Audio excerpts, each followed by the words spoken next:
muslimin, kaum muslimat, tamu-tamu Allah yang berbahagia, mari kita selalu memuji Allah Ta'ala dengan mengucapkan Alhamdulillahirabbil alamin, dan bersyukur kita kepada Allah Ta'ala karena tak pernah berhenti, terus menerus, tak pernah putus. Kita diberi oleh Allah banyak nikmat. Dengan bersyukur, semoga kita senantiasa dilindungi serta diridhoi oleh Allah Ta'ala. Amin ya rabbal alamin. Mari kita perbanyak pula salawat serta salam. Allahumma shalli ala sayyidina Muhammad wa ala ali sayyidina Muhammad. Kita mohonkan kepada Allah Ta'ala semoga selalu dilimpahkan kepada Nabi Muhammad sallallahu alaihi wasallam dengan sering kita bersolawat. Semoga syafaatnya dengan izin Allah Ta'ala kita peroleh nanti di hari kiamat. Amin ya rabbal alamin. Kaum muslimin, kaum muslimat, tamu-tamu Allah yang berbahagia, pada kesempatan yang barokah kali ini kita akan membahas hadis Nabi Muhammad SAW yang diriwayatkan oleh Imam Muslim dari sahabat Abu Hurairah radhiyallahu anhu. Rasulullah SAW bersabda, "Lis-shaibi farhatun inda liqa, farhatun inda fitrihi, wa farhatun inda liqa'i rabbih." Yang artinya, orang yang berpuasa itu memiliki dua kebahagiaan, dua kegembiraan. Yang pertama, gembira saat berbuka. Yang kedua, gembira ketika bersua dengan Tuhannya. Jemaah dan Allah berbahagia. Siapa orang yang tak gembira ketika berbuka? Karena siang tadi perutnya lapar, kerongkongannya kering, badannya lemah. Begitu berkumandang azan maghrib, tertanda sudah mulai berbuka, maka semua gembira. Baik puasanya yang diterima atau yang ditolak, baik puasanya sah atau tak sah. Bahkan kadang-kadang yang tak berpuasa pun ikut-ikut gembira. Apalagi dalam bulan puasa itu segala macam jenis makanan bermunculan. Mulai makanan buatan orang dulu sampai makanan model terbaru. Ada semua. Kelompok, onde-onde, tapai, kolak, macam-macam. Tapi sebaiknya betul, waktu buka selama lagi. Jadi orang berbuka itu sekali lagi semua gembira. Yang kedua, yang dimaksud orang berpuasa itu gembira adalah ketika berhari raya. Karena hari raya itu berarti kita makan, berbuka. Orang semua ketika itu gembira. Apalagi kalau hari raya, Masya Allah, makanan berlimpah-limpah. Opor ayam, kemudian rendang daging, soto, sop, Allah Akbar, banyak. Baru lagi tetangga sebelah kanan, kiri, depan, belakang, atas, bawah, antar makanan. Jadi intinya hari raya itu orang gembira. Coba tengok stasiun macet, pelabuhan macet, bandara macet, semua pada macet. Mana kaum muslimin ingin merayakan Idul Fitri? Tapi ada satu kegembiraan. Semua orang mendapatkan? Tidak.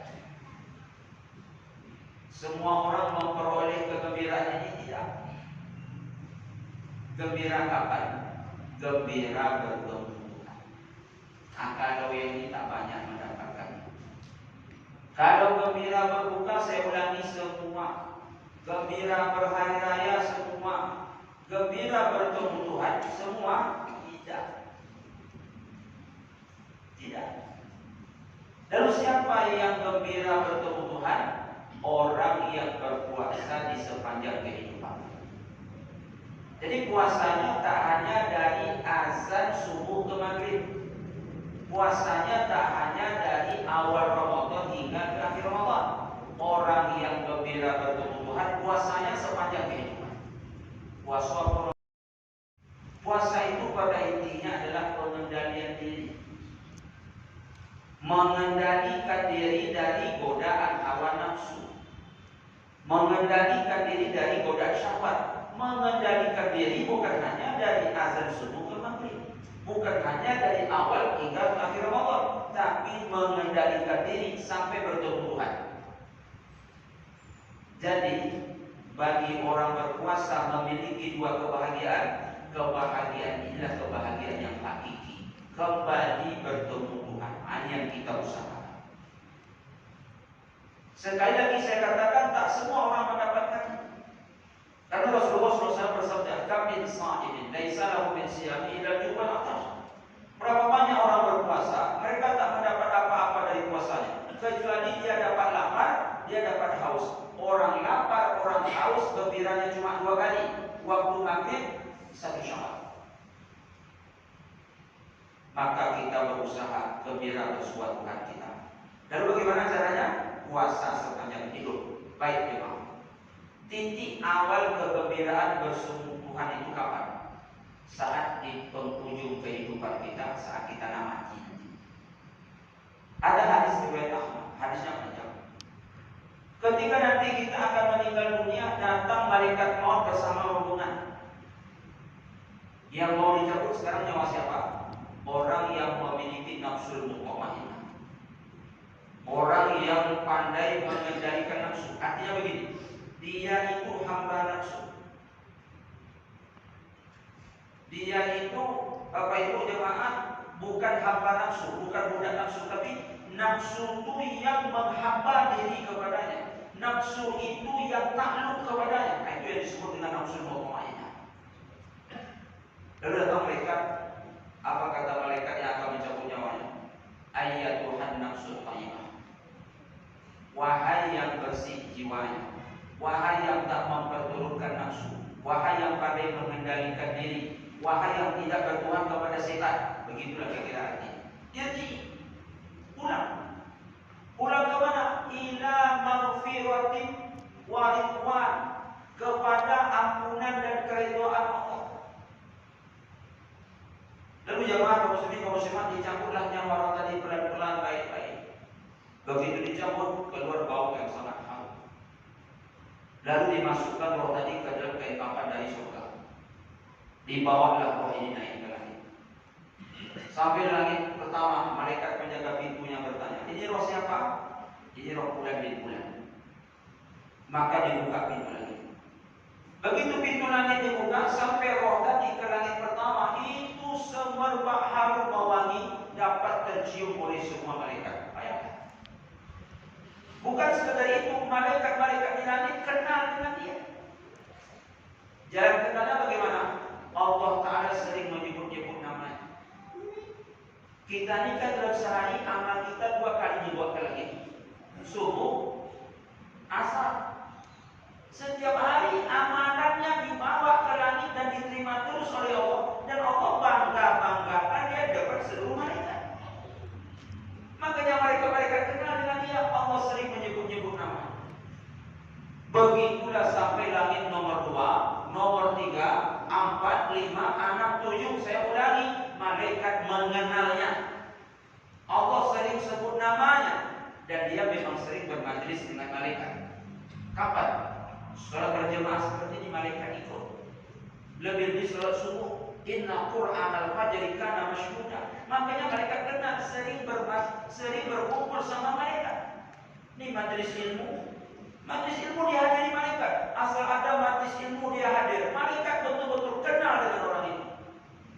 Sampai ke langit ke-7 dibawa menghadap kepada Allah. Apa kata Allah? Tuliskan fil a'la idiyin. Apa maknanya? Tulis dia sebagai penduduk surga. Apa tidak gembira orang seperti ini? Kiamat masih lama, dia sudah didaftarkan oleh Allah sebagai penghuni surga. Dan waktu kata Allah Ta'ala, balikkan rohnya kepadanya. Roh balik kepada, berarti hidup di alam barzakh. Diberi pertanyaan, Man Rabbuk, Tuhanmu siapa? Orang dilawat jawab baca, Allah. Man Nabiyuk, Nabimu siapa? Muhammad. Ma dinuk, agamamu apa? Islam. Allah buat kuburannya seperti taman surga. Mungkin di dunia dia tahu halal haram, tak cantik rumah tak apa. Yang penting halal, yang penting tak melanggar yang haram. Maka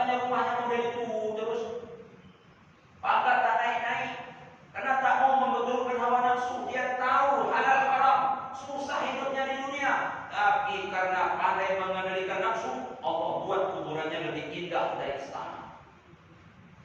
Allah datangkan alas dari surga. Dia beristirahat panjang menjelang kiamat datang. Apa yang dia lihat? Surga sebagai tempat tinggalnya. Siapa yang mendapatkan ini? Yang puasa bukan hanya dari subuh ke maghrib, bukan hanya dari awal hingga akhir Ramadan, yang puasa sepanjang hidup. Apa makna puasa sepanjang hidup? Mengendalikan diri. Tapi yang puasanya hanya menahan lapar dan haus, gibah jalan, gonjing jalan, nafsu tak ditahan, tetap jadi hamba nafsu, tetap jadi hamba setan, tetap jadi hamba syahwat, tetap berada dalam nafsu amaratul bisu, dia mati. Datang malaikat maut bersama rombongan. Apa kata malaikat maut? Ayat Tuhan nafsul khabisah, wahai yang jorok, yang busuk, yang bau, wahai hamba setan, wahai hamba nafsu, wahai hamba syahwat, jadi balik ila sakhati minallahi wa ghadabi. Balik ke mana? Balik mendapatkan marah dan murkanya. Dicabutlah nyawa orang ini sekuat-kuatnya, beringas, ganas, keras. Begitu dicabut, keluar bau yang sangat busuk. Tapi apabila Allah tak izinkan, kita bisa mencium. Sebagaimana yang harum juga kita tak bisa mencium, yang busuk juga tak bisa. Andai kita bisa mencium, mungkin banyak mayat-mayat yang tak terurus. Macam mana terurusnya? Bawa bangkai. Itu Mustafa Kemal Atatürk, pemimpin Turki yang sekuler itu ketika meninggal busuk. Sampai hari ini mayatnya masih busuk dan cium. Itu bumi tak bisa menerima. Sampai-sampai ditimpa dengan marmer 40 ton. Tak mau bumi menerima. Bacalah sejarah dia, sejarah matinya, sejarah hidupnya. Kenapa? Dia bukan hamba Tuhan, dia hamba setan, hamba nafsu. Sampai-sampai ketika dia jadi presiden, apa katanya? Wahai rakyatku, wahai prajuritku, hari ini yang berkuasa aku Tuhan. Fir'aun ketika berkuasa berkata, aku Tuhan, tapi masih serempel. Beda Mustafa Kemal Atatürk. Apakah Tuhan berkuasa daripada Tuhan ini? Memang betul-betul jadi hamba setan. Maka ketika mati busuk, sampai sekarang masih busuk. Tak percaya jemaah, pergilah jemaah ke Turki, pergi ke Ankara. Datanglah di situ. Tidak pernah jemaah pergi? Belum? Sama kita, saya belum juga. Kaum muslimat berbahagia. Lalu dimasukkanlah ke dalam kain kafan dari neraka. Dibawa naik ke langit. Sampai langit pertama, malaikat membawa aku tak benar. Apa setan? Apa nafsu? Mesti tak pernah duduk majlis ilmu, tak pernah baca Quran, tak pernah. Kapan dia baca Quran, kapan dia ke masjid Ramadan aja, habis Ramadan dah. Mana malaikat kenal? Tak pernah bermajlis sama malaikat. Busuk baunya. Dan bagaimana nasib orang ini? Allah tak ingin bertemu dengannya. Sehingga apa kata Allah? La tufattahu lahum abwabus sama' wa la yadkhuluna al-jannah hatta yalija al-jamalu fi samil khiyat. Tak boleh dibuka pintu langit, tak boleh masuk surga sebelum unta masuk ke lubang jarum. Begitu tak ingin Allah bertemu dengan dia. Buka pintu langitnya dilarang oleh Allah. Masuk surga, sorry kan begitu kata Pak Prabowo. Kapan baru dibuka pintu langit? Kapan boleh masuk surga? Kalau unta masuk lubang jarum. Kapan unta bisa masuk lubang jarum? Apa kata Allah? Tuliskan dia sebagai penduduk neraka. Udah didaftarkan sebagai penduduk neraka. Lalu apa kata Allah? Balikkan rohnya kepadanya. Dibalik roh kepada dia, tidur lagi. Pertanyaan sama. Marahum, Tuhanmu siapa? Menamai. Begitu dalam hadis. Tanya lagi, man nabiyu? Nabimu siapa? Tanya lagi, nabimu agamamu apa? Karena dia tenang emosi mereka. Mana mengamuk kata mereka. Kata bertanya dijawab ambisi mereka. Mengamuk. Akhirnya mengapa malaikat? Malaikat itu bawa tongkat. Tongkat itu kalau dipukulkan ke gunung, gunung pecah. Dipukulkan malaikat tongkat itu kawannya. Dipukul di palu sehari-hari, barulah dia sadarkan diri. Hidup di dunia tiada berarti, akhirat di sana sangat merugi. Hidup di dunia tiada berarti, akhirat di sana sangatlah rugi. Dipukul di palu sehari-hari. Lalu Allah buat kuburnya lebih sempit dari rumahnya, seperti lubang neraka. Dia tinggal di dunia di istana tinggalnya. Tapi karena hamba setan, hamba nafsu, Allah buat kuburnya seperti lubang neraka. Allah datangkan alas dari neraka. Allah tampakkan neraka tempat tinggalnya. Itu yang dia lihat sampai kiamat datang. Semoga selama yang sedikit ini menggugah kita bagaimana puasa kita bukan puasa hanya gembira ketika berbuka, gembira ketika berraya. Ada satu kegembiraan yang mesti kita kejar, gembira bersuah iman kita. Semoga yang sedikit ada manfaat. Kita tutup dengan doa kafaaratul majelis. Subhanallah.